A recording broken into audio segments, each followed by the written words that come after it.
I'm going to do a short lecture about the occult. My name is S. Rob, by the way, and the first question that we need to think about is what is the occult? Well, first of all, the things we need to consider is occultism and religion.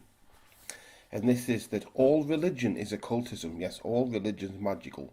You get some religions that will say and will even preach that, occultism is wrong, but they are all occult, all of them. But occultism isn't necessarily religion, okay? When you're thinking about religion, think about worshipping deities, altars, prayers, things like this, okay? Because the occult can be about worshipping, but it can also be about commanding, magic spells, also prayers and summonings. But the difference is, religions are about worshipping, okay? That's what religions are about at the heart. Worshipping an entity or entities, because you can't have one god or goddess or many, okay? You don't just have to have one god in a religion. It don't even have to be many people. However, occultism can have no gods. In fact, when you remove a religion from occultism, you have things that we sometimes call gods, but in actual fact what they are servitors. That means that something, say like Catobod with a battle crow goddess, as we would normally refer to her, is actually used as a servitor. We're not worshipping Catobodra. When I use Catobod, we're not worshipping Catobodra. We're using her as a servitor, okay?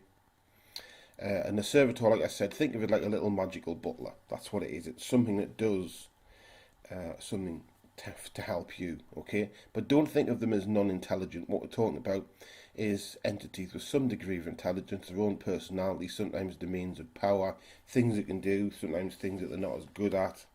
That's what we're really talking about. But symbolism is used in both religions and occultism. So, see, in religion, the crucifix could be thought of as being a talisman. But in the occultism, we don't just use magic spells and talismans, we also use psychic power, such as like astral projection, prediction of the past, future, even the present, how people feel, communicating with the dead, other beings, entities, things like that. Now, religion sometimes has things that you cannot pray for, things that you cannot get, You can't pray to get something which breaks a commandment. Well, you can, but it won't happen because it can't happen because it's outside of the rules. So you can't pray to, if you have a commandment that says, thou shalt not kill, you can't pray for someone to die because it's outside of the rules. It won't happen, okay? It's outside of the rules of the game. However, occultism, an occultist can work magic for anything. And if we need to work magic with different servitors, we can do that, or work magic without servitors. This is important because occultism should be compatible with every other type of occultism and religious belief, or lack thereof. Whereas religions are rarely compatible. You don't see many people with more than one religion, They just don't go together. They don't generally gel. Whereas occultists, we can be compatible with anything, and that also means people who don't believe in God. It's fine not to believe in God or goddesses because we're actually using these entities and commanding them. It's also fine, you'll find it to believe that they are simply ideas to empower your magic. Although what generally happens is when you have more experience of these entities, you'll probably believe that they do exist, but it's fine anyway, okay? You don't believe in this or that, it's fine. You don't have to believe in any particular thing. You don't even have to believe in the power of magic. You just have to intend it to work. That's all you need. Because occultism at its centre is about the individual's power. And even when people use servitors, their power takes precedence over the servitor. By that I mean you are commanding the servitor. It is not commanding you. Okay? And that's the important thing to remember there. So your power is always what it's all about. It's about expanding your power. And the occult does empower people. And that has many benefits, some of which are unique to the individual, but always include empowerment and usually things like better strength and many other things as well. And this isn't when you're working magic for any particular thing. This is just if you're working magic, You'd still get the empowerment and these different increase of talents and things like that, which different people get. Another difference is religions have more rules. Although some types of occultism do have rules, the occult as I define it is a set of tools and does not make moral judgments. Because there's lots of rules in religions, You can do this, you can't do this, you're not allowed to do that. You should do this on a Sunday. Well, that's not really the occult. You know, you don't have to do anything anytime you don't want to. It's about you. This also brings me to a different classification, the paranormal. Because the paranormal is when strange things happen, such as time slips. When time slips occur momentarily or seem to, ghosts and many other things without apparent cause. Whereas the occult is making things such as this happen, you know, and other things occur. So that's a line that I draw, separating between the occult and the paranormal. Because the paranormal is when something happens, you know, which does mean, of course, that sometimes when the paranormal occurs, it was actually done by somebody else. It was made to happen, okay? But a lot of the paranormal is when things just occur. Because we've got magical beings, which is a good catch-all term for all these entities. And we've got this other realm of magic that occurs and that happens. And of course, you're going to have the paranormal as well. We're not the only ones there, so you're going to get stuff happening as well. But the occult also includes New Age, yoga, complementary medicine, as well as spell casting, talismans, sighting power, taking on the spirit of other animals or beings, and many other methods. And so the occult includes much more than you probably thought it does. You know, it includes all things that are magical within it. Like I said, and that includes, you know, complementary medicine, even hypnosis. You know, all the stuff it's spun off in recent years, yeah, or recent decades, I should say. You know, it includes all. I'm now going to talk a little bit about gods, goddesses, lower, orishas and magical beings. Are they different or the same? Well, on the surface, it's quite a simple question. Gods are male, goddesses are female, and so it would seem that these are both different genders, and they're all, you know, the highest powerful force that there is, and that would seem quite straightforward. The lower, well, they're from voodoo sort of entities like Papa Legba, and these are below God, below an overall powerful God, but still magical beings. The orishas are sort of 7 African powers, and they're the same sort of idea, but separate entities, and they are like an overall powerful God, but they're below that. The orishas are below that. And magical beings are basically all of these entities, so that seems quite straightforward. However, gods and goddesses aren't really that separate.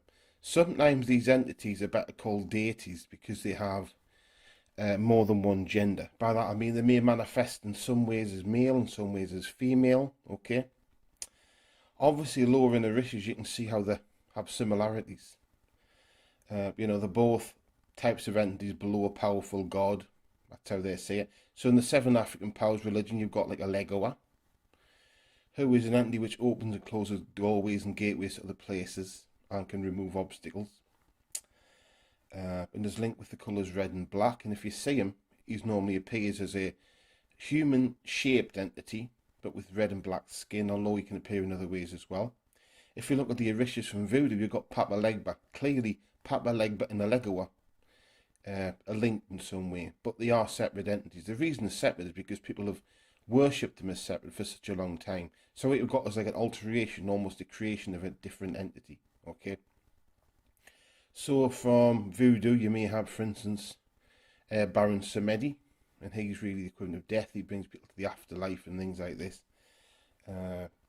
Where in, say, the 7 African powers, I think with another entity, we've got Chango, and he's a symbol and power of power itself, thunder, fire, male virility, you know, help you overcome obstacles, things like that. So you've got these entities there. And I suppose we were picking a goddess. We could pick from the Celtic belief system, we could pick Katu Bordeaux, the battle crow. You know, the enemy drops dead as she flies overhead. As a god, you could pick the Sumerian god Enki. And he's linked with magic and sorcery, but also with replenishment, okay? The symbol of replenishment, he can bring back what you've lost. He's also a symbol of a lot of financial areas in some way. You know, when you find things that have like a stick with 2 snakes around it, it means replenishment. It's a symbol of Enki. It means that, you know, you spend your money on something, the money comes back and you've still got what you spent it on. That's what they use it as, yeah? So you can think of them as different. However, in practice, religions at the very centre are about classification. By that I mean, if you take a good example, would be any mainstream religion. Take any mainstream religion whatsoever and remove the classification. So we'll take most of your mainstream religions are monotheistic. Straight away you've got a God. Okay, remove the classification system, you've just got an entity. Okay, which means all the things that he created, this and all that, that goes straight away because that's part of the classification system.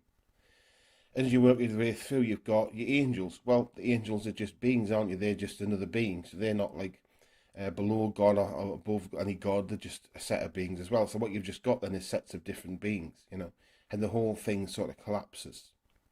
But we as occultists do something quite different, because in reality, I command gods and goddesses. So although it's easy to call them gods and goddesses because people then know which ones you're talking about, in practice we're using them as servitors, magical servants.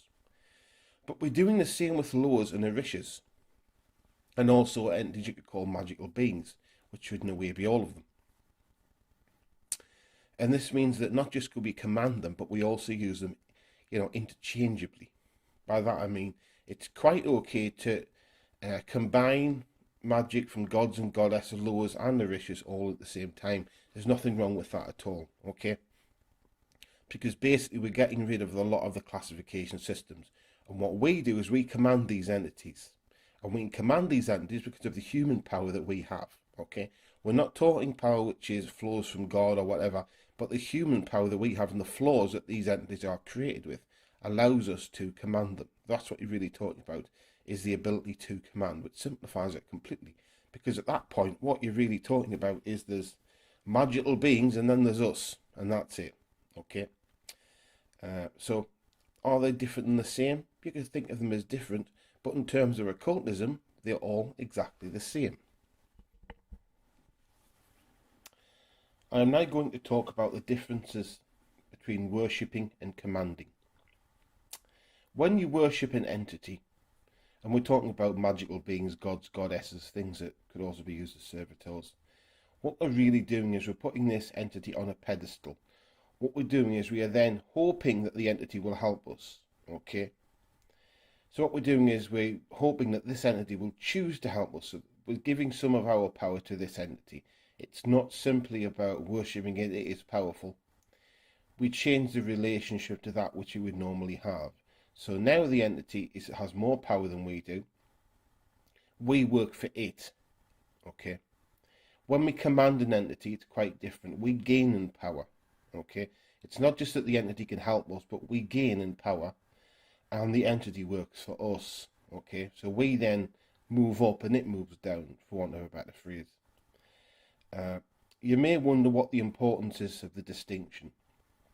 Well, the distinction is that when someone worships something, it's really more like a religion, okay?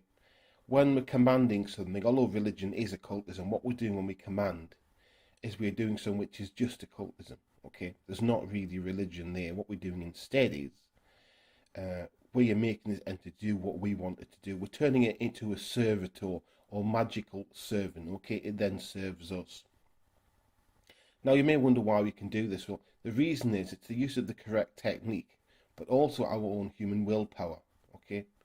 We have the ability built into us to do these things, and it's really us as humans working to our strengths, okay? But there's also another important reason for us to command rather than worship, and that is that some of these entities, not all of these entities, but some of these entities were probably created by us, okay? By our thought, by what we want, just as magic can create many things and do different things. But some of these entities may actually have created us, okay, or being created in the same way. So what we're talking isn't a simple relationship where an entity creates us, we create them. It's different from that. What we're actually talking about is entities being created and uncreated all the time. This means that regardless of the situation, regardless of who creates what, it's not done by one entity or by maths thought. It means that entities can disappear if they cease to be interesting enough, okay? In actual fact, worshipping an entity takes away our power. It makes us more likely to be uncreated. If we think back to when people used to say there was dog-headed men, there was many sightings of dog-headed men. Marco Polo saw dog-headed men, and all of a sudden, you know, there's no dog-headed men. And people may think, well, you know, how could this happen? Well, the reason this could happen, one reason would be because they cease to be important And that's what we're talking about. Not don't think just about being nice. It's about being important, and that's the thing. If we remain important, then we stay around. If not, we can get erased and rubbed out. Because the basis of magic is that we can change the fabric of reality. Okay, but we're not the only ones that can do magic. Other entities can do magic as well. Okay, so the only way we can do that is by remaining in the most important position we can. That means that humanity, we have to spread out, not just as people want to do on among space and spread out that way, but also different dimensions. We have to constantly expand. Okay, and basically, worshipping isn't a guarantee that you'll stay around. Okay, because then you give another entity more power, and it's not just about one entity. Don't think about as a simple classification systems like angels, demons, and us. Don't think about that. There's a massive different sorts of magical beings, different dimensions that are in some way related or linked, as ours is, to theirs. And so because of this, what you have is this complex situation, like a complex web, okay, of different entities altering each other, being altered all the time. And so there really is no advantage in being one down, okay. We've done this a lot as humanity. We've done a lot of this worshipping thing. And, it hasn't really worked out the way that you wanted it to. It did what we needed to do, but we need to move on to the next level. We don't need to be worshipping, we need to be commanding. Another thing is, these entities then will change your behaviour. You have to do as they tell you to do, or else it simply won't work. They put all sorts of limitations upon you, which really don't make any sense. The modern world is as much forged by breaking the rules of religion as by forming and by working to them. Okay, a lot of the things and the great breakthroughs have been done, at the time seemed against religious dogma. Now, I'm not anti-religion. What I want to say is, though, is that occultism should be separate from religion to be useful to people, so that anyone can use it. And that's also a reason why I command entities and not worship them. Okay, that's the sort of occultism that I do. I'll also move on to summoning or praying, common ground and differences. Well, a summoning is when you summon an entity to be with you right there. We're talking about an entity being right with you at that moment in time. That is a summoning. A praying is praying to an entity when it's not necessarily with you. Okay, it may choose to be. But praying, you're not really summoning them, you're just praying to them. The common ground is you don't necessarily have to have any ceremonial magic to summon something. It can be completely different. It can be very easy. A summoning can be like a spell or a prayer. It can just be said. It's about what you say. So say a prayer would be, grant, or Enki, replenishment for me, give me back all of the strength that I have lost, so it is and will be. That would be a prayer. Whereas a summoning would be to summon Enki. Okay. Now, one way of doing that would be to use a doorway entity. They're also called liminal beings, liminal deities. And these entities specialise in opening doorways to other realms. Okay. So you've got quite a few. You've got like Papa Legba, who is a voodoo entity, and he is, in the system of voodoo, he would always be used first, because without him you can't open a doorway and allow the other entities through.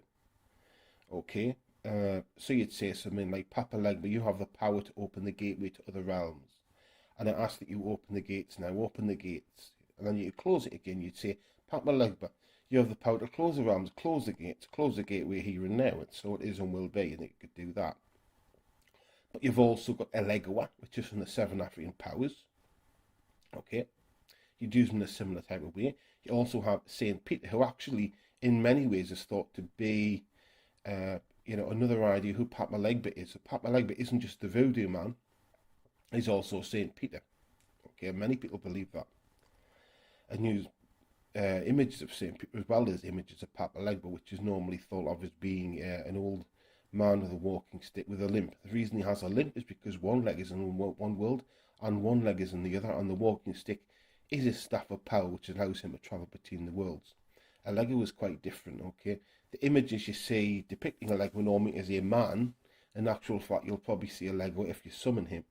And really, if you're doing any summoning, you're always summoning these entities, because they can just come with their own accord. They can just come through whenever they want. And when you summon a Legoa, he's really red and black entity, and he's normally thought of as being, normally seen as being a human-shaped entity with red and black skin. Okay, that's what you see, red and black skinned entity. There's also Janus as well, which is a Roman entity, which is an entity which has the ability to open gateways, doorways to other places. Yeah, you've also got Leviathan, which is the gateway to hell, basically. Leviathan was thought of at one time as being, in the medieval period, as being a great big sea monster type thing, as being like the mouth of hell itself. Okay, but some people always believe that Leviathan isn't very intelligent. It's just a force. In actual fact, when you use Leviathan, you do come to realise, I believe, that Leviathan isn't just a force. Leviathan is actually an intelligent being, just the one that has sometimes been thought of as being very large.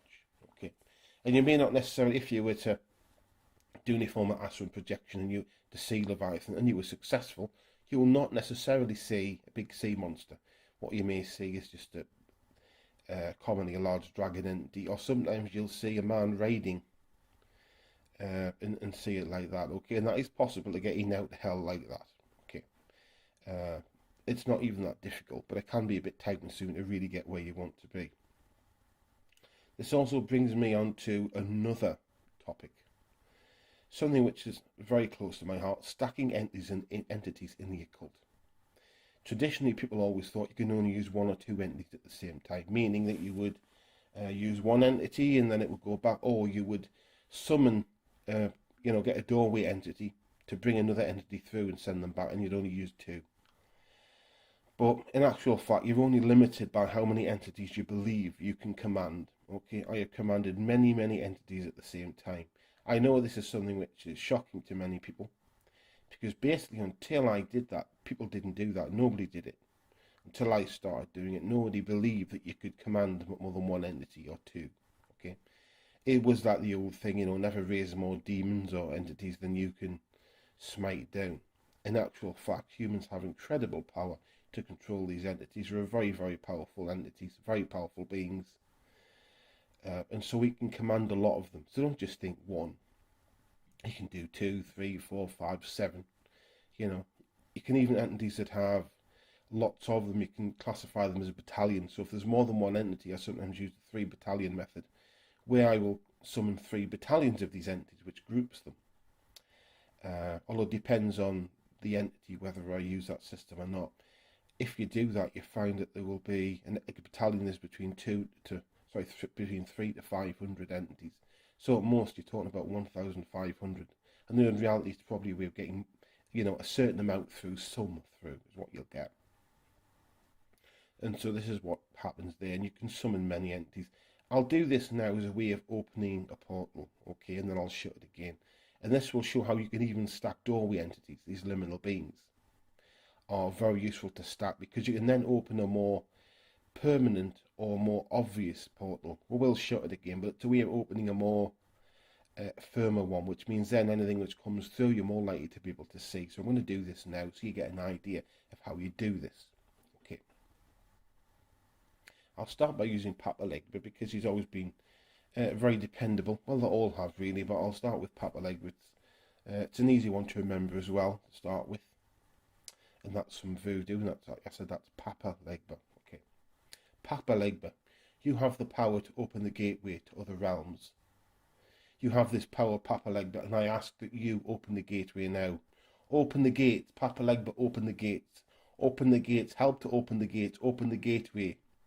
Papa Legba, use your power, open the gates to the other realm. Do this now. Janus, you have the power to open the gateway to other realms, to open portals to other beings, to other worlds, so that other beings can come through. Open the gates, Janus, open the gateway here and now. Open the gateway to the other realm. Allegawa, you have power to open the gateway. To open the gateway to other realms, to other worlds. I ask that you open the gates here. Allegawa, open the gates. Open the gates here and now. Open the gates. Saint Peter, you have the ability to open the gates of heaven. I ask that you open the gates here and now. Open the gates of heaven here. St. Peter, open the gates. Leviathan, you are hell's mouth, the mouth of hell, and I ask that you open your mouth, open the gateway to the other realm, to hell. Open the gates, Leviathan, open the gates. All entities, open the gates, the gateway is open. At this point, you will now find the gateways are open. You may find some sort of change in temperature if you perform this with me, or even just listening to it. You may find a change in temperature. It's probably gotten colder, okay? And that is a physical manifestation of the gateway being open. I haven't summoned anything through, okay? We've just opened the gateways up. I'll now show you how to close them again. Now, you don't have to use the entities in reverse order. In fact, you can mix the order up. But it is quite a nice way to do that, though, is to do it in reverse order, you know. So we'd start off with Leviathan. Now, what we've actually done is we opened the gateway generally. Some of these entities open gates to just one place. Most of them open up to many, okay. Like Leviathan and St. Peter really open the gateway to one place. One to heaven, one to hell, okay. Or places that you could see as that, or think of in that way. So what we've done is we've opened up a gateway. We could summon anything through if you wanted to, you know. Not Elvis, I suppose, not possibly. But you can summon anything through you want, okay. Any of these sort of gods, goddesses, lords, orishas, magical beings, anything you can summon through at this point. But we're now going to shut the gateway. This is important. When you open a gateway, you should always shut it again. You don't really necessarily have to do that if it was heaven. If you don't mind, you know, having lots of angels around, then that'll be fine. But in reality, you're normally better shutting the gateways. Okay, so I'll do that now. I'll do it in reverse order. Leviathan, you are the mouth of hell, hell's mouth, and I ask that you shut the gates. Shut the gates to hell, here and now. Shut the gateway, Leviathan. Leviathan, shut the gates. St. Peter, you have the ability to open up the gateway to heaven, and I ask that you shut the gates now. Shut the gateway, shut the gates, here and now. Allegoa, you have the power to shut the gateways, and I ask that you shut the gates. Allegoa, use your power to shut the gates here and now, so that travel to and from ceases. Janus, you have power to open and close doorways, and I ask that you shut the doorway, shut the gates to the other realm, shut the gates here and now. Papa Legba, you who have power, you who can shut the gateways to different realms, I ask that you shut the gates here and now. Papa Legba, shut the gates. Shut the gates so that all travel ceases. Shut the gates. The gateway is shut.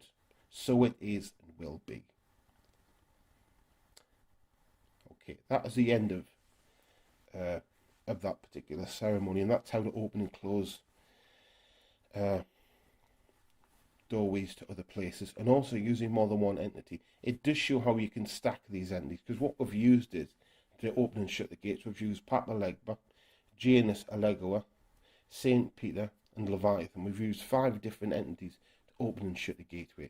Okay, this means that if you were to call any entity through in the middle of that, you would actually have a very good chance of seeing that entity, and you could command more entities to come through and send them back again. It also illustrates the advantages of commanding. If you were to worship these entities, that means they will have a choice. They may choose not to open or shut the gateway, so they may choose to open and not shut again. Okay, and so this shows you how you have a much stronger, safer position through commanding than through worshipping. I do hope that this has helped to give you a better understanding of the occult, although it is a very big subject and it goes on and on. I hope it's given you some insight. My name's S. Rob, and thank you for listening to my lecture.